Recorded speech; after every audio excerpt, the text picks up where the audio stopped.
Hi, and the accounting issue that we're looking at today is where a company buys land and buildings in order to renovate it, in order to do it up, and it's going to sell it 10 months later. And so the accounting issue is how this should be accounted for and classified. And strictly speaking, there are four possible answers. If you buy land and buildings, it's possible for it to be PPE, IAS 16, property, plant and equipment. It's possible for it to be an investment property, IAS 40. It's possible even for it to be held for sale under IFRS 5. And it's possible for it to be IAS2 Inventory. And what I want to do here is to give you a full explanation. In an exam context, in some respects, it doesn't matter whether you get the answer right or wrong.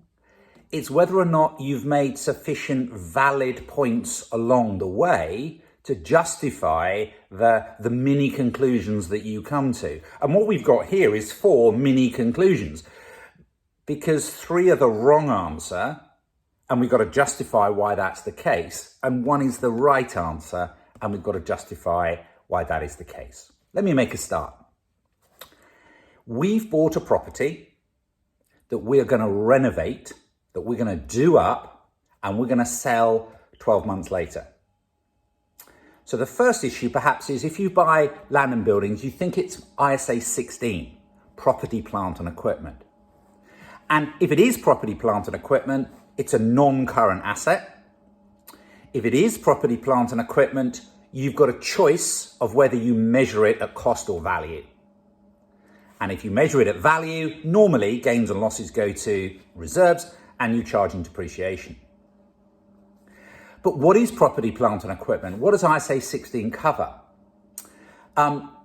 They have to be, for PPE, they have to be tangible. Yeah, they're tangible, non-current assets that's been acquired for use within the business and has an expected life of more than 1 year. I think our case fails for 2 reasons. It hasn't got an expected life of useful life within our business of more than 1 year, because within 10 months it's going to go. And secondly, and more substantially, we've not bought it for use within the business. We're not retaining it. We're not exploiting it. It's not a taxi business buying a car that we'll use to generate revenue. It's not that at all. So it's not in the nature of PPE. It's not IAS 16. So what about investment property? So we need to know that an investment property would be classified as a non-current asset, and that an investment property would either be shown at cost or value, again, an accounting policy choice. If it's cost, no depreciation for an investment property. If it's at value for an investment property, you would take the gains and losses through P&L, wouldn't take it to equity or OCI, you'd take it to P&L if it's an investment property. But what is an investment property? An investment property is an interest in land and buildings that is either there to earn rentals or for long-term capital appreciation. Fail. Yeah? We are not buying this property. This property will not be rented out, so there's no rental income. So that's a stop. And long-term capital appreciation. Now, for me, long-term means more than 12 months. And it's not. There's an argument about what is capital appreciation, because do we think property prices are going to go up? But actually, we think the value of the property is going to go up because we're renovating it, because we're improving it. But it's not really a moot point. It is not an investment property, because we haven't bought it to earn rentals or for long-term capital appreciation. I am clear. So, is it held for sale? Is it IFRS 5? And I quite like IFRS 5 because if it is IFRS 5, it's shown as a current asset, and that kind of fits in with the fact that it's going to be here today, gone by next year.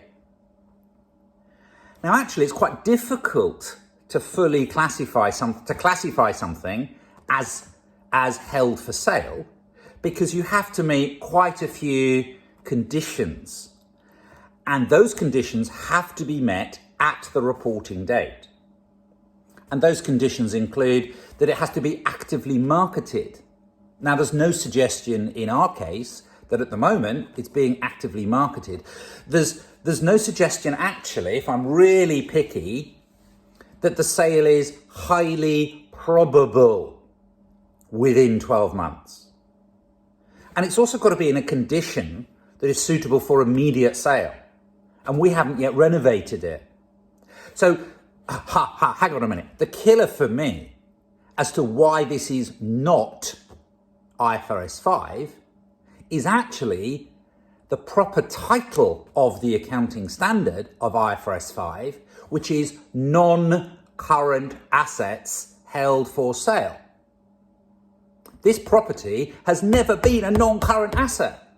The idea of IFRS 5 is that you've previously had an asset as a non-current asset, and now you're reclassifying it away from PPE into current assets because it's about to disappear, because you want to be relevant, because you want to be predictive, because you want to tell the user what's going to happen to this asset, and they're not to be surprised that, next year it's not there, and your primary way of recovering from this asset is now from selling it rather than from using it.